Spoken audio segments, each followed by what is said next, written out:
Hello traders, and welcome to another video review. Today is Friday, October 25th, 2024, the last day of the trading week. So let's just dig into the economic calendar and then to the technical analysis charts. Overnight data during the Asian session mostly were connected with the Japanese CPI releases, Tokyo Core CPI and Tokyo Core excluding food and energy. Data were both released overnight. 1.8% is the Tokyo Core CPI, which is better than the forecast of 1.7, but less than previous number of 2%. So no big deal here. With the early stages of the London session, we start with the ECB Macau to give a speech at 9 o'clock. 1 hour later, we got the German IFO indicators scheduled for release, business expectations, current assessment, and business climate index.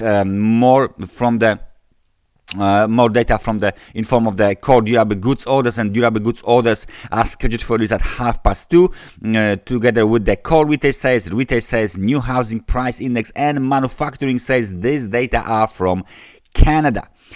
We continue with the series of the data from the USA. Michigan 1-year, 5-year inflation expectations, consumer expectations, and consumer sentiment data all are scheduled for release at 4 o'clock, and 30 minutes later we got the Atlanta Fed GDP now data. For the crude oil traders, we got the US Baker Hughes oil rig count and total rig count scheduled for release at 7 o'clock, and that's about it if we talk about the economic calendar for today. The 4-hour chart of the euro-dollar looks quite nice and finally bounced from the extremely oversold conditions, even above the level of 50 on the RSI. Right now it's a 50.12. So if we zoom in, we can clearly see that our the major pair on the Forex industry moved above the local trend line, made a local high at 1.0831. However, the high is of course just a temporary one. Basically, we got the low. Let's start with the low.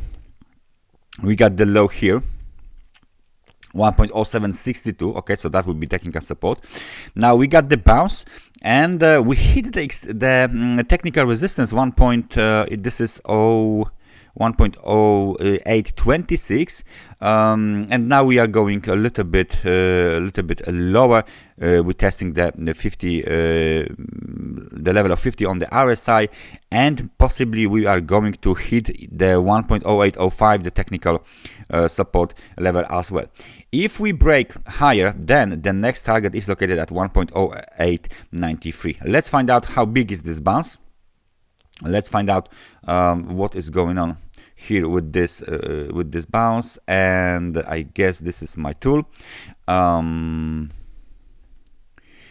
price range tool. So if we see if it's bigger than 1%, no, 0.63 is quite in line with the previous ones. It's not very significant one. However, as you can see, this is the biggest correction so far in series of this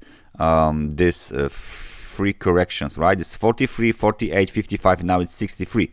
So it might be pretty nice beginning of the new movement to the upside. However, especially if we hit 1.0894. Otherwise, if we go back under the trend line, it will be treated as the false breakout, and then the downtrend would be considered even stronger on euro dollar. Let's find out what's going on the US dollar to the Japanese yen because of the Japanese data.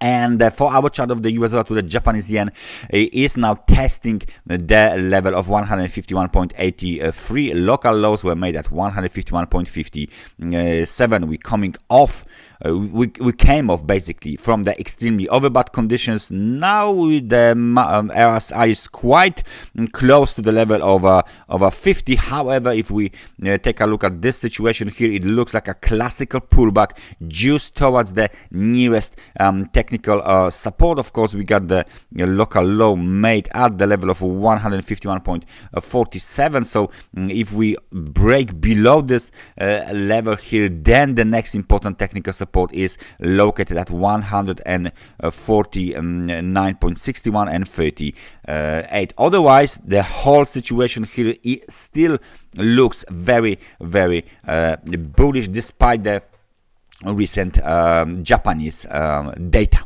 So that outlook is still quite bullish. We should see some movement above the 156.20 high, swing high, and local high. All right, so we got the data from the crude oil, so let's take a look at the crude oil chart.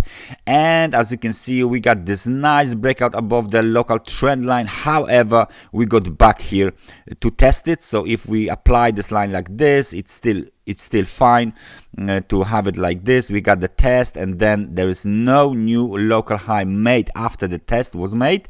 Okay, so the level here is 72.67, and only this level was tested. Then we have the lower high, and then we going back towards this consolidation zone here, located between 71.28 and basically somewhere around 68.69.44, 68.69. So we are back to the congestion zone, and now we are trading just there. We are below 50 on 100 periods moving average. So all of these breakouts were fake, and it doesn't actually looks like bulls are that strong anymore. We can even make this trend line a little bit longer, so we can see straight on when we are back under this trend line, and this would be considered very, very negative for the bulls, and very very positive for the bears, because that will increase the bearish pressure towards the level of 66.34, the monthly low basically. And last but not least, let's take a look at the Bitcoin on a 4-hour chart. We clearly have some sort of the ABC correction to the downside towards the 65,234 level. Then we went towards the local trend line. We broke above the trend line, made a local high at 68,841, but this recent movement to the upside has ended up with the pin bar candle. Looks like a shooting star, and it's as you can see, it's made in 3 waves only. So it looks like we got this wave A to the downside done. Wave B has been completed as well. Now we wait for the wave C to be fully developed. We can get rid of this trend line. It doesn't actually, it's not useful anymore. And what we see right now on the chart is, of course, the situation when the market breaks above the level of 50 on the RSI. So the momentum is strong and positive. However, when it goes back below the level of 50 again, then we will see we should see some sort of the wave C to the downside development, as the whole correction here, let me just get my tool, as the whole correction here might be in form of the simple ABC corrective cycle after the 5 wave to the upside is done. When we complete the ABC corrective cycle, the market will be ready to resume the previous uptrend. That's everything from me for today. Thank you very much for watching this analysis, and I hope I see you guys next time. Take care and bye bye.